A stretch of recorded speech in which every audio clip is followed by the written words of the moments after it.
একটি ছোট্ট গ্রামে বাস করতেন এক সাধারণ কৃষক রমেশ। প্রতিদিন ভোরবেলা ঘুম থেকে উঠে মাঠে কাজ করতেন। তার সারা জীবন মাটি আর ফসলের সঙ্গে জড়িয়ে। কিন্তু এবছর বৃষ্টি সময় মতো এলো না। জমি শুকিয়ে গেল, ধানের গাছগুলো মরে যেতে লাগল। রমেশের মন খারাপ হয়ে গেল। ঋণ ছিল, সংসার ছিল, আর ছিল ছোট ছেলেটার স্কুলের ফি। এক রাতে আকাশের দিকে তাকিয়ে রমেশ বললেন, হে ভগবান, আমি শুধু চাই একটু বৃষ্টি, আর কিছু আশা। পরের দিন হঠাৎ করেই আকাশ মেঘে ঢেকে গেল। বিকেলবেলা বৃষ্টি নামল, শুধু বৃষ্টি নয়, যেন আশীর্বাদের বৃষ্টি। জমি সজীব হয়ে উঠল, ধান মাথা তুলল, রমেশের মুখে ফুটল হাসি। কয়েক মাস পরে রমেশের গোলা ভরে উঠল সোনালি ধানে। তিনি ছেলেকে বললেন, তুই বড় হয়ে কৃষিবিজ্ঞানী হবি, আমাদের মতো কৃষকের পাশে দাঁড়াবি।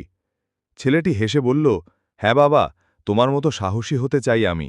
আর রমেশ জানতেন, এই ছোট্ট স্বপ্নটাই তার সবচেয়ে বড় ফসল।